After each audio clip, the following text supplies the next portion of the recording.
Ruzinin açarlarından biri də nemətlərə şükür etməkdir. Necə ki, Uca Allah buyurur, "Lə-in şəkertum ləzidənnəkum." Əgər şükür etsəniz, sizə o nemətimi artıraram.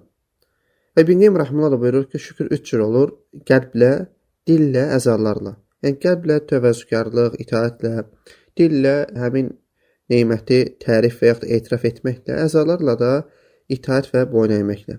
Suheyb radiyallahu anh rəvayət edir ki, Peyğəmbər sallallahu aleyhi ve sellem belə buyurmuşdur: Mömin işi necə qəribədir. Həqiqətən onun bütün işləri xeyirdir. Bu yalnız möminə məxsusdur. Ona sevinc üz verdikdə Allaha şükür edər və bu onun üçün xeyir olar. Başına zərərli bir iş gələrsə, səbr edər və bu da onun üçün xeyirli olar. Ümumən, bəzən əlimizdə olan neymətləri dəyərsiz görürük. Hansı ki, unuduruq ki, bu neymətlərə görə nə vaxtsa dua etmişik və Allah Teala bugün onu nəsib edir. Allah Teala buyurur ki, "Vəşkuruli və la takfurun." Mənə şükür edin, nemətlərimə nankor baxmayın. İnsan əlində olan nemətlərin dəyərini bilməlidir.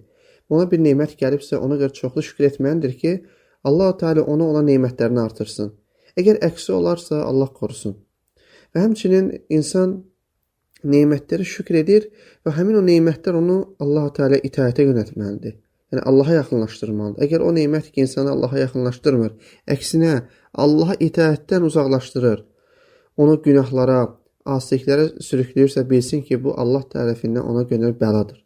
Ona görə hər bir nemət, istənilən bir nemət olsun, insanı Allah Teala yaxınlaşdırmalıdır.